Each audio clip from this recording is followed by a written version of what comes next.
시청자 여러분 안녕하십니까. 황장수의 톡톡톡 배종찬이 바라보는 대선, 배종찬 리서치 본부장님 모셨습니다. 안녕하십니까. 네. 리서치 조사를 2번 합니다. 잘못해서 2번 하는 건 아니고 더 잘하기 위해서 2번 하는 마음으로 철저하게. 근데 실제로는 한 번밖에 안 하죠. 한 번입니다. 그런데 한 번 하는데 2번처럼 해둔다니까 1+1입니다. 많이 의뢰 좀 해주시기 바랍니다. 비용을 2배로 받으면 좋은데. 네. 농담입니다. 싸게 해준다 말이니까요. 네. 2배로 해주면서 돈은 1개로 받는다. 네. 배 본부장님. 네. 전 세계를 다니면서 한국인을 200배 유명하게 한 반기문 사무총장이 오늘 귀국을 하시는데요. 귀국길에 막 미사일이 날아가고 있어요.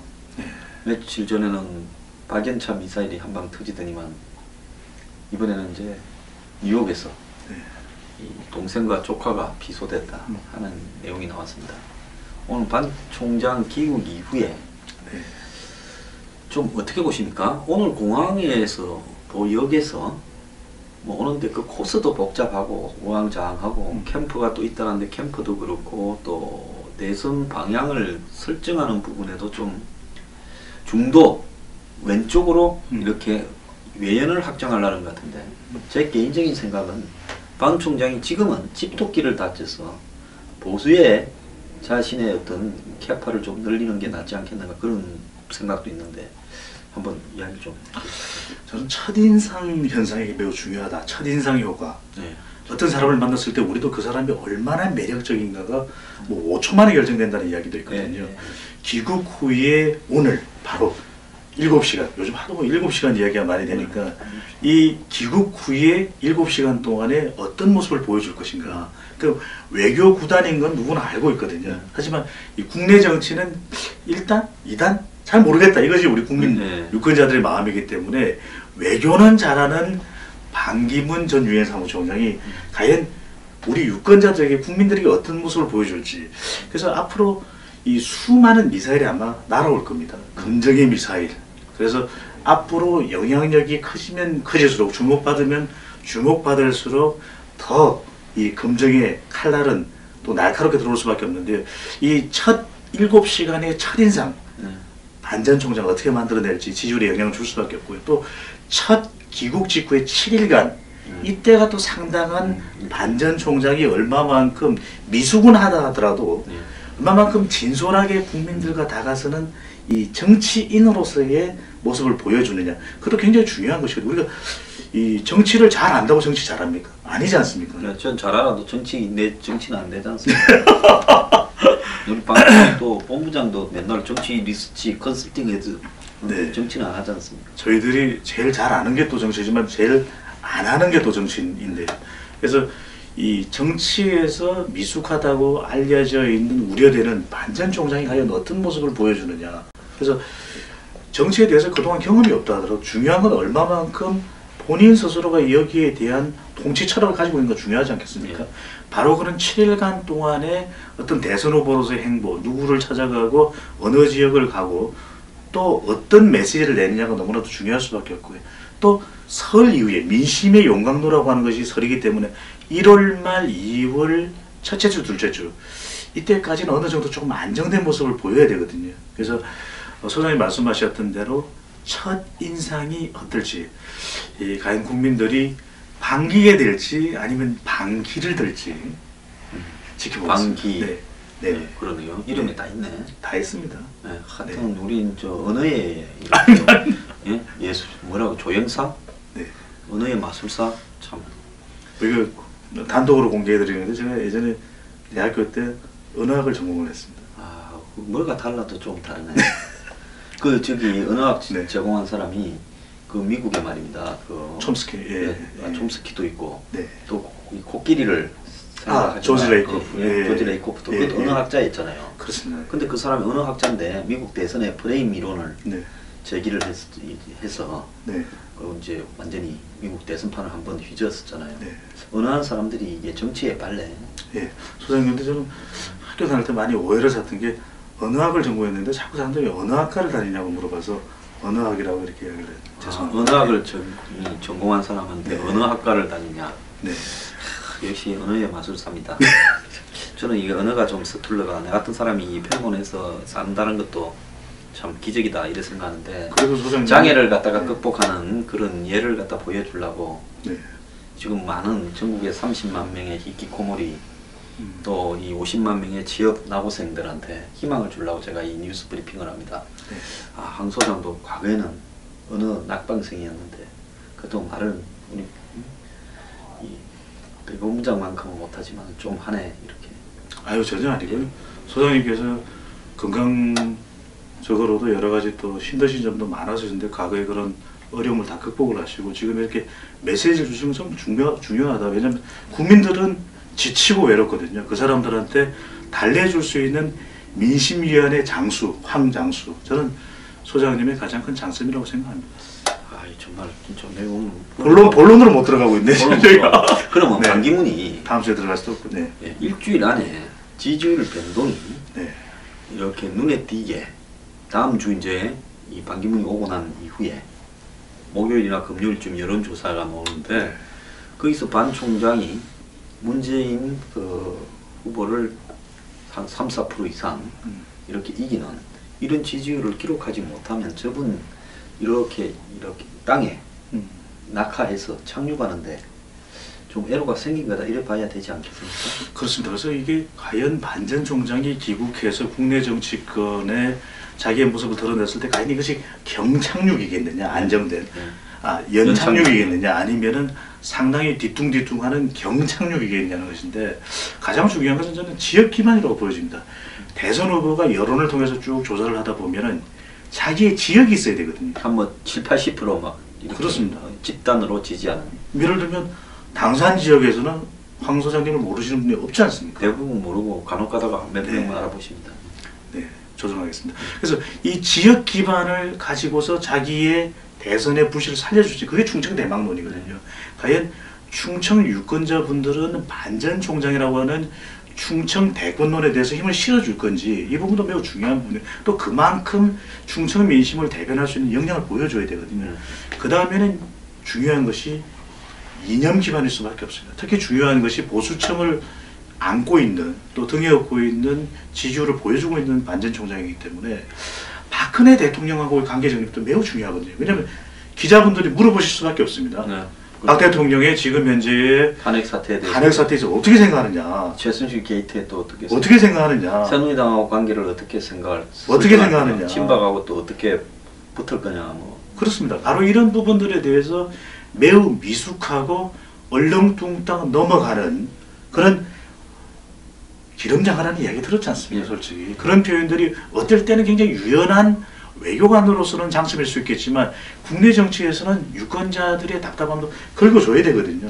근데 그런 부분들을 만약에 얼렁뚱땅 대충 넘어간다면 상당히 후폭풍도 있을 수 있습니다. 그래서 저는 첫 번째로는 충청권에 미치는 이 반 전 총장의 파괴력 과연 나타날지, 그 다음에 박근혜 대통령하고의 어떤 관계에 대해서 본인의 명쾌한 입장이 전달될지, 저는 이거 두 가지가 당장 설전 민심에 중요한데 반 전 총장이 이 부분을 좀 제대로 이 정교하게 국민들한테 전달되지 못한다면 당장 황 소장님으로부터 비판을 받지 않을까 이렇게 보여집니다. 네, 저는 뭐 이제 다 모두 까기로 이번 그 대선을 임하려고 호두까기 인형이 아니라 모두 까기 장수로 그렇게 설정을 하고 있습니다. 그래서 이제 걸리면 깔 건데요. 처음에 이제 왔으니까 한 일주일은 봐주려고 합니다. 허니문 기간이네요. 네, 허니문 기간 나도 좀 해야지. 이미지 관리 조금은 해야죠. 일주일은 좀 짧지 않냐 이런 더. 그럼 한 열흘. 알겠습니다. 네. 혹시 그쪽 캠프에 좀 뭐 여론 좀 그러겠습니다. 없습니다. 전혀 없습니다. 아 근데 반 총장이 왜 리서치 연락을 안 하지? 안 하네요. 그렇다고 제가 뭐 이렇게 공식적으로 알려드릴 수도 없고 오로지 공정하게. 저를 갖다가 상당히 경계를 하시니까 반 총장께서 네. 과거에 좀 인연이 있어가 악인이 좀 있죠. 그러면 반 전 총장님은 소장님하고 좀 껄끄러운 관계이신 거네요. 뭐 저희가 어디 가면 사람 관계가 다 껄끄럽지 부드러운 사람이 별로 없지 않습니까? 그럼 나중에 편집에 실을 때 이렇게만 좀 화면에 농담입니다. 아니, 네. 근데 또 그런 관계가 뭐 붙으면 또 쉽게 붙을 수도 있어요. 그러니까요. 지적할 건 지적해야죠. 어느 후보라도 말씀하신 대로 모두 간다라는 게 개인의 의도 때문에 까시는 거겠습니까? 그게 아니지 않습니까? 아니요. 말하자면 정말 제대로 된 대선 후보가 있는지 철저하게 검증해 내시겠다는 뜻이거든요. 제 제일 단점이 네. 의도하고 다르게 질러버리는 거 아니겠습니까? 그래서 의도는 좀 있는데 항상 지를 때는 의도가 사라져버리고 네. 감성이 나가버려요. 예. 그래서 저는 반 전 총장이 또 하나 중요한 것은 지금 본인이 갈 정당이 없다라는 겁니다. 갈정당이 아니라 오라는 데는 많은데 네. 갈 데가 없는 그런. 그렇죠. 또 오라고 한다고 하더라도 갔을 때 그것이 과연 본인이 땅 짓고 헤엄치게 할 수 있는 데냐면 그렇지는 않다라는 거죠. 가다가 죽일 수도 있죠. 호락호락한 것도 없습니다. 경선 흥행에 이 불시로 불쏘시개. 불쏘시개로 또 활용을 하고 반전 총장의 운명이 어떻게 될지 알 수가 없는 것이거든요. 근데 중요한 것은 이 보수층이 결집되어 있으면 모르겠는데 소장님 너무 잘 아시다시피 지금 새누리당 또 바른정당으로 나눠져 있다 보니까 또는 심지어는 국민의당에서도 러브콜을 보내고 있는 상황이거든요. 그러다 보니까 본인은 가고 싶지만 또 오라는 집은 있지만 정작 갈 집은 없다라고 하는 부분. 바로 이 부분도 반전 총장으로서는 상당한 딜레마가 될 수밖에 없을 그 것같습니다. 지금 잠깐 딜레마가요. 귀국 시점에 네. 물론 귀국을 하게 되면 반 총장에 관련되는 뭐 한 7개, 8개의 공격 요인들이 한간에 널리 알려져 있는데 그 지금 2개가 벌써 터져 나왔어요. 그러면 귀국 시점에 이런 공격이 전개되면 지지율이 약간은 요동을 치는 어떤 그런 걸 감안하고 있다면 반 총장이 귀국 전에 한 20% 후반대로 문재인 후보한테 한 30~40%는 앞선 정도로 가 있어야 일주일 동안에 그런 것들이 터졌을 때 조금 내려가더라도 뭐 이렇게 뭐라고 할까 사람을 끌어모을 수 있을 만한 부분은 결국 뭐겠습니까? 지지율 아니겠습니까? 그렇습니다. 네. 그런데 지금 반 총장의 일주일 지지율이 제가 앞으로 굉장히 중요하다는 게 여기서 반 총장이 지금 컨벤션 효과가 최고치로 나와야 되는 시점 아닙니까? 기국 컨벤션 기국 효과니까. 컨벤션 네. 효과가요.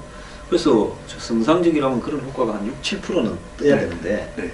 이게 뜨지 않거나 1~2% 가거나 이러면 이후에가 굉장히 좀 암울해지는 이런 부분이 있는데 사실은 반 총장이 이명박 전 대통령이요. 이거 아는 사람만 아는데 반기문 총장이 임기를 1년만 하고 어떤 1기만 하고 그 다음에 한국의 대선에 출마하기를 굉장히 이렇게 했고 좀 강요도 했어요. 기름 뱀장을 하는 별명에 맞게 싹 빠져나갔죠. 그럴 것처럼 이렇게 오다가 싹 빠져나갔어요. 그럼 5년 전 이야기가 5년 전 이야기죠. 네. 예. 그때는 뭐 이거 소장님 이거 단독이신 거죠? 예, 단독. 뭐 네. 시기도 타이밍도 맞았고 네, 네. 짝은 잘 알고 있습니다. 그 다음에 반 총장이 박근혜 정부 들어서면서부터 우호적인 관계를 설정했고요. 이 박근혜 정부의 그 정무수석 박준우 씨라든지 조윤선 정무수석 같이 조금 이해가 안 가는 이런 스타일의 정무수석은 다 반 총장하고의 관계 설정이 정무수석의 주요 요인이었던 걸로 제가 그렇게 알고 있는데요. 그런데 이렇게 내끈 꿈을 꾼 지가 제가 볼 때는 반 총장이 오래됐다 봅니다. 유엔 사무총장에 가서 1~2년 지나면서부터 내가 이걸 연임하고 그 다음에는 한국에 가서 대통령도 한번 해야지 하고 생각을 했는데요.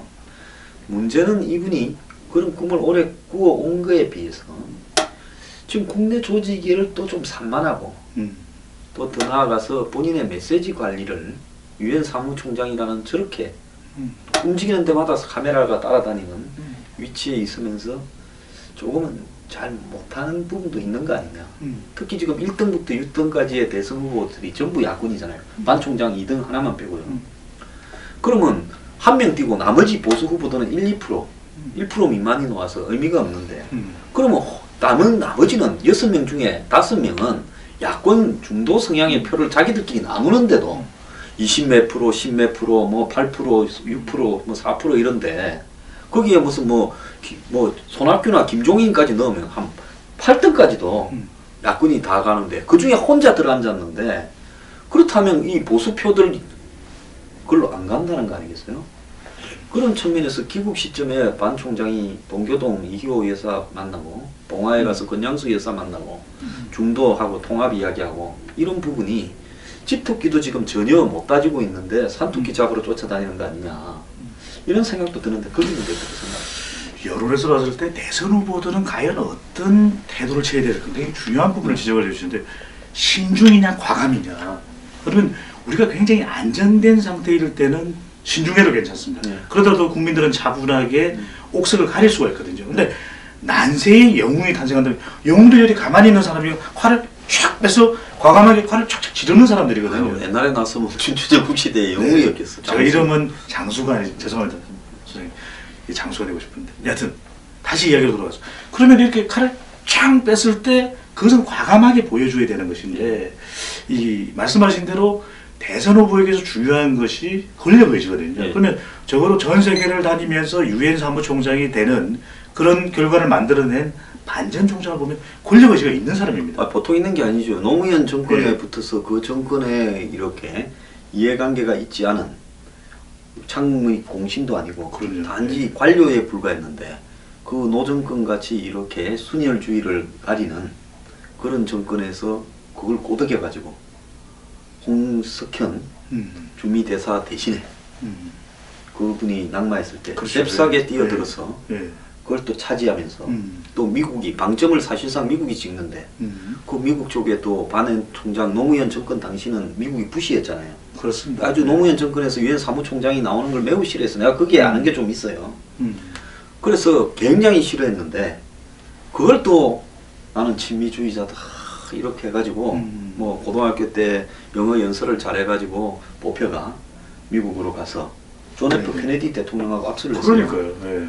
그때 포레스트 검프에 나오잖아요. 나옵니다. 포레스트 검프 영화에서 검프가 톰 행크스가 악수하잖아요. 네. 그 옆에 반기문이 있어서 악수. 나옵니까 영화에? 영화에는 안 나와요. 알겠습니다. 그때 같이 만났다는 거지. 네. 영화를 제가 다시 볼 뻔했어요. 그건 또 너무 진지하게 생각을 하죠. 네네. 그래서 그때 이제 미국의 할머니 집에 어떤 미국 할머니 집에 1년 한 달간 하숙도 했대요. 그럼 그걸 꼼꼼히 써가지고 네. 미국 쪽에 내가 이렇게 하수날간 하숙을 하면서 그 할머니하고도 잘한다면서 내가 미국에 대해서 뼛속까지 친미주의자다라고 이렇게 충성맹세의 문도 보냈죠. 그런 걸 내가 좀 알죠. 네. 그런 걸 보면 굉장히 유연한 사람이에요. 그렇습니다. 근데 대체적으로 말씀하신 대로 신중. 그러니까 꼭 저는 이게 이 앞에 뭔가 이 호를 붙여드리고 싶은 생각이 드는데 원만 반기문으로 원만. 근데 더군다나 또 이 만자가 아시지 않습니까? 유만. 예, 장엄한이지. 그래서 저는 오히려 원만. 왜냐면 어느 누구 정권하고도 정권하고도 원만했거든요. 아, 그럼 원은 이렇게 원조할 때 원자를 써가 영어로 오리지널 장어, 네. 오리지널 일. 아니면 둥글둥글. 관계에 있어서는 둥글둥글. 그러니까 조지 부시하고도 관계를 잘했어요. 오바마 대통령하고는 얼마나 밀을 관계였습니까? 근데 저분이 원만한 분이 한번 네. 나무에서 떨어졌어요. 아하. 5월달 때 콜롬비아 대학에 네. 졸업식에 가서 명예 박사를 받으면서 인종주의자와 환경 문제를 반대하는 사람은 이건 싹이 노랗다. 아. 이렇게 네네. 했거든요. 그게 이제 저기 누구야 트럼프 형님을 겨냥해서 네네. 질러버린 거예요. 트러블이 됐네요. 네, 트럼프 네네. 트러블이 돼버렸죠. 네네. 참 언어 잘 쓰네. 근데 트럼프가 가진 이 또 장기가 하나 보니까 뒤끝이잖아요. 뒤끝이죠. 장렬하죠. 얼마 전 골프장에서 들렸잖아요. 네네. 지 욕한 사람 오니까 지 골프장에 왔는데 네. 재벌들하고 같이 왔는데 저 새끼 들어내 해가지고 쫓겨나 버렸잖아요. CNN 기자한테도 오늘 조용히 하라. 그 기자회견에서 CNN 네. 기자고 너 조용히 해. 너는 언론도 아니야. 네. 이렇게 대선 때도 보면은 CNN을 클린턴 뉴즈 네트워크라고 네, 그렇게 이름을 붙였더라고요. 그렇죠. 그분도 언어 감각은 대단하시네요. 네, 그래서 우리 저 이 원만 네. 반기문 선생이 어찌하여 네. 그때 좀 귀신이 들리는지 5월달에 힐러리가 100% 된다고 하니까 그냥 저한테 좀 상의를 했으면 그렇습니다. 나는 네. 반기문 총장님, 저한테 상의했으면 힐러리가 되는 걸로 그렇지. 말씀드렸을 텐데. 반기문 총장님 이번에 100% 트럼프가 됩니다. 네. 입조심하세요. 이랬을 건데 그리고 오기 전에 반기문 유엔 사무총장일 때 뭐 집에 가면 누가 안 만나주니까 네. 현직일 때 트럼프 당선자를 그리 만나려고 네. 쪽지를 넣었어요. 사람도 네. 넣고. 근데 트럼프가 뒤끝이 있어가 참. 결국은 안 만나주고. 그 트럼프 한번 만나가 이러고 와가 네. 한국에 가서 큰 일을 하시길 바랍니다. 소장님 저는 개인적으로는 이방카를 더 만나고 싶습니다. 이방카. 트럼프는 좀 별로. 이방카는 애를 서인가 낳았다던데. 이방카 남편이 백악관의 수석 고문이 됐잖아요. 남편은 관심 없고요. 네.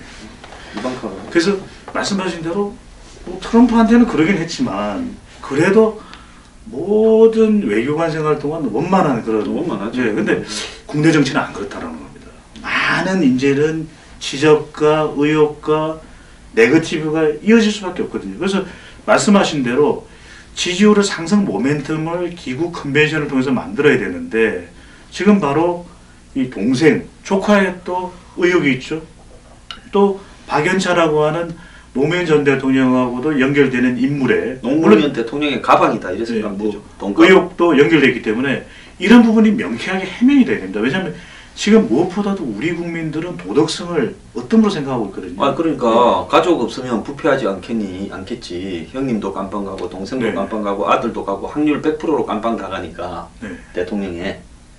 그러니까 가족이 있지만은 가족을 가족같이 생각하지 않고 네. 남같이 생각하는 박근혜 대통령을 뽑아놓으면 비선이라는 게 있더라고요. 깜빵에 갈 아들도 없고 네. 딸도 없고 네. 또 뭐 오빠나 여동생도 없고 뭐 이래서 그렇게까지 했더만은 이제는 피보다 진한 물이 있어가지고 네. 이랬는데 이 와중에서 대선이 치러질 때 대선에서 가장 유권자들이 중요하게 볼 부분이 이런 무언가 자기 주변 관리를 정확하게 하고 이렇게 차단을 하면서 네. 의혹이나 부패나 이런 데서 완전히 자유로운가 자기 정리를 잘 해왔는가 음. 이걸 볼 건데 지금 딱 보면 걸리는 게 뭐 형님도 동생도 걸리고 네. 조카도 걸리고 이렇게 된 거 아니에요? 그런지 반전 정책이 워낙 유명세가 있다 보니까 또 가족들은 모르겠습니다. 의도적이었던 본의 아니든 그런 의혹들과 실제로 연관됐는지 또는 이것이 말 그대로 모함인지는 또 밝혀져야 될 것 같은데 그만큼 이제 도전일 수밖에 없다는 것이고 말씀하신 대로 그런 점에서는 이런 해명을 그냥 넘어가지 않는다는 겁니다. 우리 국민들은 외교적으로는 원만하게 유만하게 넘어갈 수 몰라도 이제부터는 우리 국민들이 철저하게 따져 또 야권에서 아주 경계하고 있거든요. 견제하고 있고 그렇다면 이런 부분들을 가감하게 그래서 앞으로 말씀드렸던 대로 7일이 너무 중요하다. 일주일간의 이러한 의혹들에 대해서 명쾌하게 털어내는 모습 또 설득력 있게 전달하는 모습을 보여준다면 지지율에 긍정적으로 영향을 미치겠지만 안 그러면 그렇지 못하다면 글쎄 이분이 유명하고 유엔 전 사무총장으로 글로벌 브랜드는 있는데 대통령이 맞을까? 이런 의구심을 본 듯이 일어날 것으로 보여집니다. 네.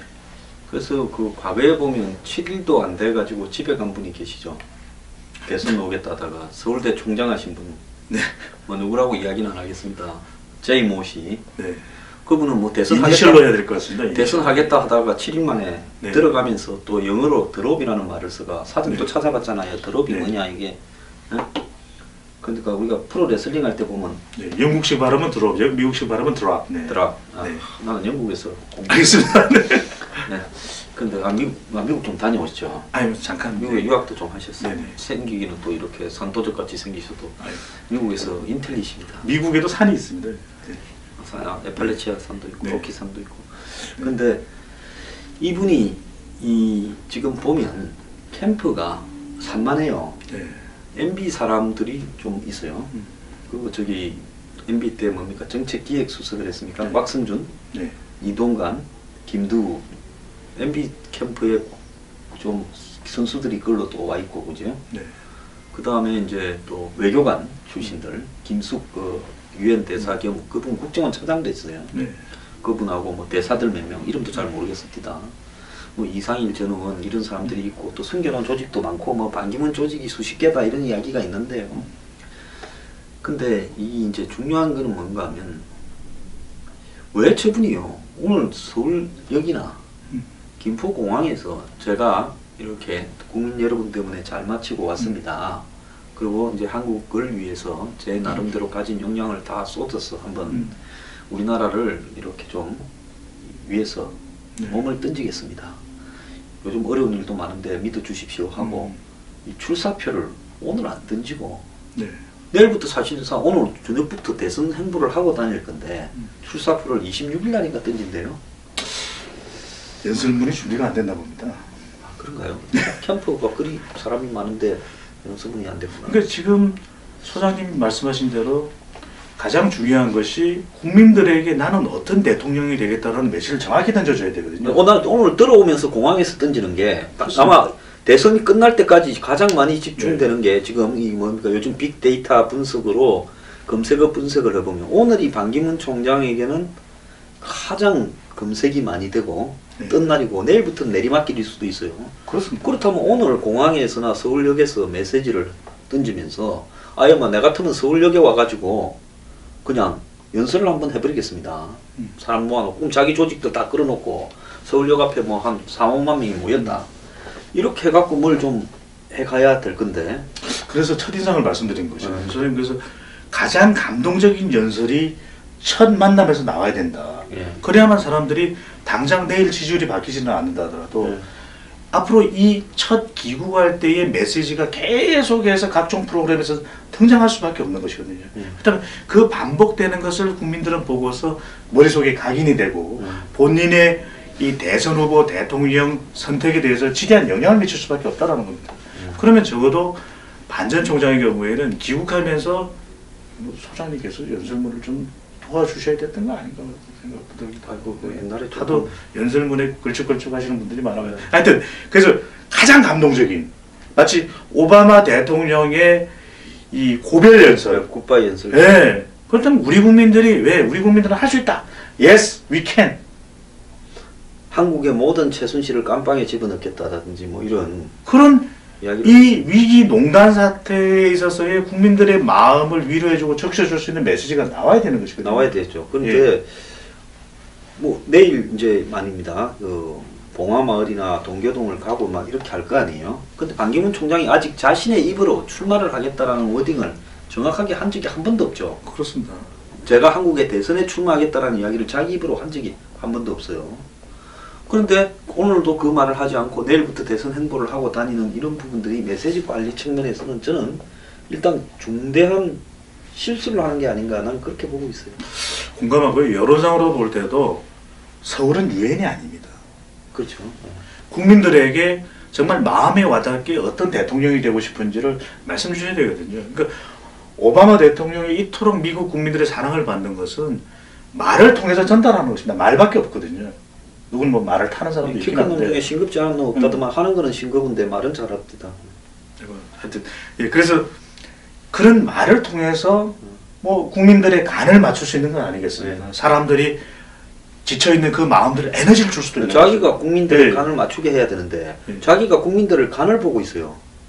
옛날에 간 잘 보다가 요즘 시덥잖게 5, 6등 뛰는 분 계시잖아요. 그래서 농담하고 싶지만 제가 참겠습니다. 이거 사고 날 것 같아요. 괜찮은데.